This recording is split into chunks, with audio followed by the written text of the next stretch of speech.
ছিল কিছু কম বেশি এক ডজন, কত? 12টা। 12টার ভিতর থেকে একজন হলেন নবী, তার নাম হলো হযরতে ইউসুফ আলাইহিস সালাম। তাহলে ইউসুফ আলাইহিস সালাম নবী, ইয়াকুব আলাইহিস সালাম তার আব্বা নবী, তার দাদু হযরতে ইসহাক আলাইহিস সালাম তিনিও নবী, তার পরদাদু হযরতে ইব্রাহিম আলাইহিস সালাম তিনিও নবী। চারজন নবী, জোরে বলুন সুবহানাল্লাহ। এইখানে সমস্যা।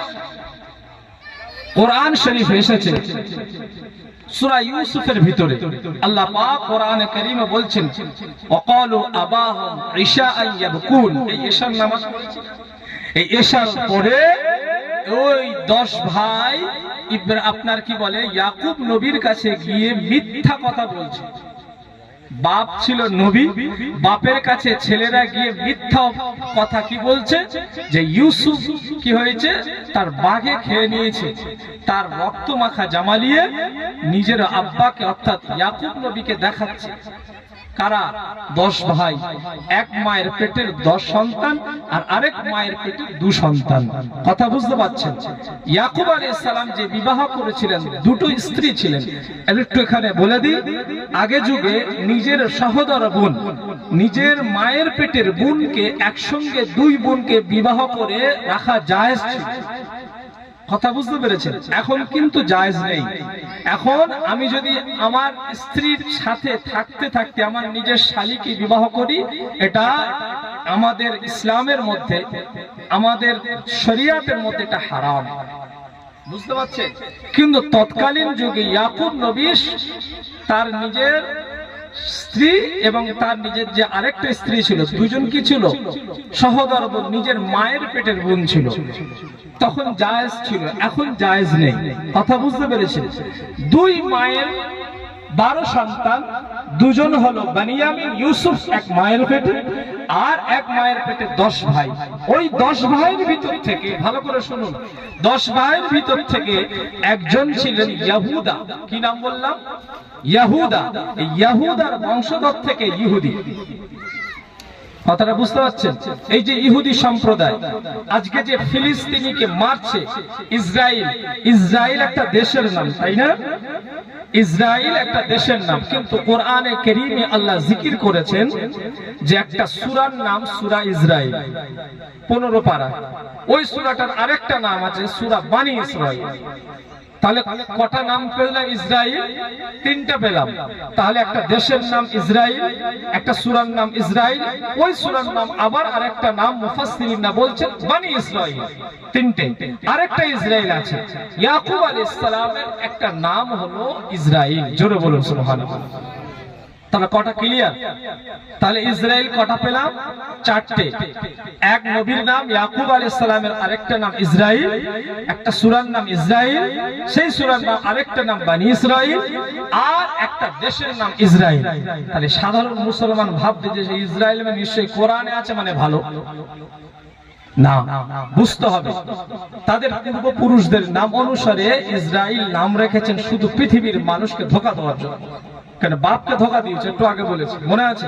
বাপকে মিথ্যা রক্ত মাখিয়ে দেখে দিয়েছে যে ভাই মারা গেছে, কিন্তু ভাইকে কুয়ায় ফেলেছে। হ্যাঁ, তো এরা হলো এই জাতি, মিথ্যুক জাতি, ধোঁকা দেওয়া জাতি। কারা? ইহুদি জাতি। এরা সব সময় মিথ্যার সঙ্গে জড়িয়ে থাকে। এদের আকীদা হলো, এদের আপনার মেন্টাল হলো, এদের চিন্তা ভাবনা হলো আমরা পৃথিবীতে বসবাস করে কেউ না থাক, আমি খাবো, আমি মাখবো, আমরাই বড় থাকবো, আমরাই নেতা থাকবো, আমাদের কথা পৃথিবী শুনবে। এটা ওদের মূল উদ্দেশ্য। এই আকীদার কিছু মানুষ আমার গ্রামে আছে না নাই গো? আমাদের এলাকায় আছে না নাই? যে গ্রামে সব থেকে বড় আমি, ধনী থাকবো, সব থেকে পয়সাওয়ালা আমি থাকবো। এটা ইহুদিদের কনসেপ্ট। ইহুদিরা এইভাবে চিন্তা ভাবনায় চলছে, আজও চলছে, তখনও চলেছে। এই কনসেপ্ট মাথা থেকে বের করে দেন। এই জন্য আমাদেরকে বুঝতে হবে যে ইহুদিদের আকীদা না আমার না ঢুকে যায়। হ্যাঁ, আমার আল্লাহ মাল দিয়েছে, সম্পদ দিয়েছে, টাকা পয়সা দিয়েছে, আপনার কি আপনার নলেজ দিয়েছে, ঠিক আছে, আপনি সেটাকে সৎভাবে ব্যবহার করুন, আল্লাহ আপনার উপরে খুশি হবেন। জোরে বলুন সুবহানাল্লাহ। এই জন্য ইসলামের ভিতরে দেখেন যাকাত আছে, ফিতরা আছে, ফিদিয়া আছে, ওসর আছে, দান আছে, খায়রাত আছে, আছে না? না। যেন একটা গরিব মানুষ আপনার পাশে থাকে তো তার হাতে তার হেল্প করো, তার সাথে তাকে হেল্প করে আপনারা কি তাকে ইউনিয়ন করে দাও, উন্নতি করে দাও।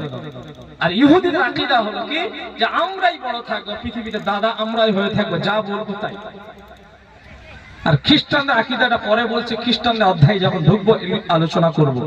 চলুন ইহুদিদের তাহলে চিনবো কি করে? ইয়াহুদা থেকে, ইহুদি সম্প্রদায় ওরা চিন্তা করলো পৃথিবীর মানুষকে ধোঁকা দিতে হবে। কিভাবে ধোঁকা দেবো? চলো আমরা ইসরায়েল নামটা রেখে দিই। ফিলিস্তিনি ওরা ওখানে যাযাবর হিসেবে বসবাস করতে শুরু করলো।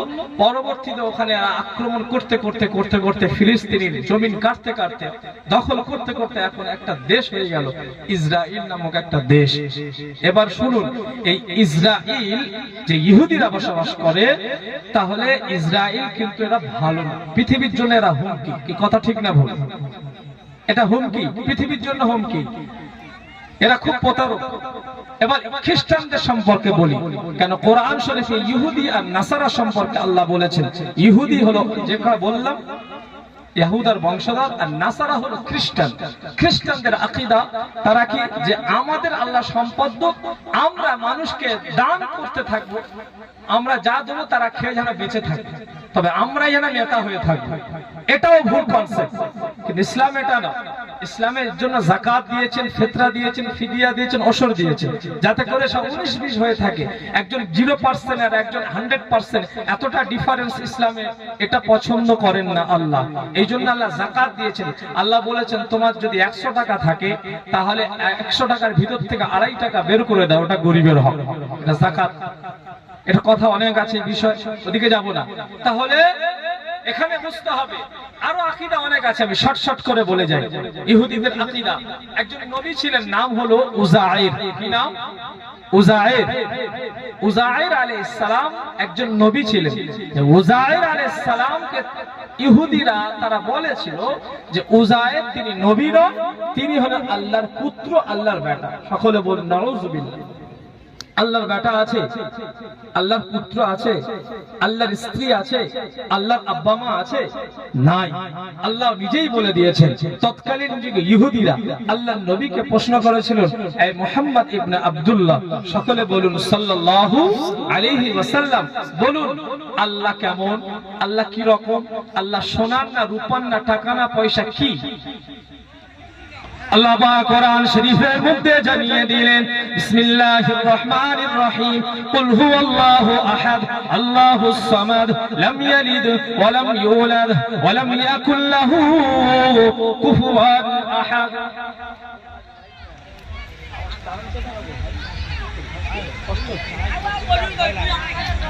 আল্লাহ পাক কোরআন শরীফের মধ্যে জানিয়ে দিলেন, কি জানিয়ে দিলেন? কুল হুয়াল্লাহু আহাদ, আল্লাহ এক, আল্লাহ অদ্বিতীয়, আল্লাহর কোনো শরীক নাই, আল্লাহ এক, আল্লাহ কোনো দ্বিতীয় নাই। জোরে বলুন সুবহানাল্লাহ। একটু বলে দিই, আল্লাহ সম্পর্কে ধারণা দেওয়া আমাদের দরকার আছে না নাই?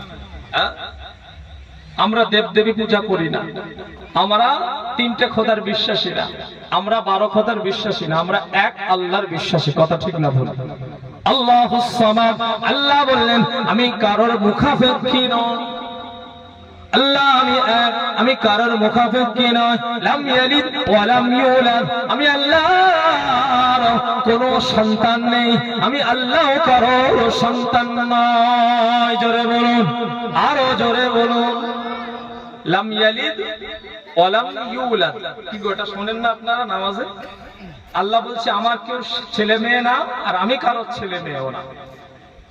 আল্লাহ ছেলেও না, মেয়েও না, আল্লাহ স্ত্রীলিঙ্গ নয়, পুল্লিঙ্গ নয়, আল্লাহ কোনো জেন্ডার নয়। জোরে বলুন সুবহানাল্লাহ। লাম ইয়ালিদ ওয়া লাম ইউলাদ, আমি আল্লাহ কোনো বেটা নেই, বেটি নাই, আমি আল্লাহ কারোর বেটা নয়, বেটি নয়, আমি আল্লাহ।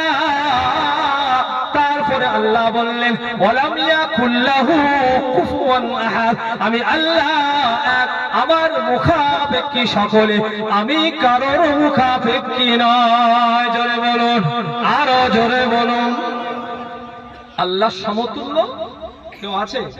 আল্লাহ বলছে ওয়ালাম ইয়াকুল লাহু কুফুয়ান আহাদ, আমার সমকক্ষ সমতুল্য কেউ না। যদি বেটা হবে তা বেটা হলে, বেটি হলে স্ত্রী হওয়ার প্রয়োজন আছে না? না।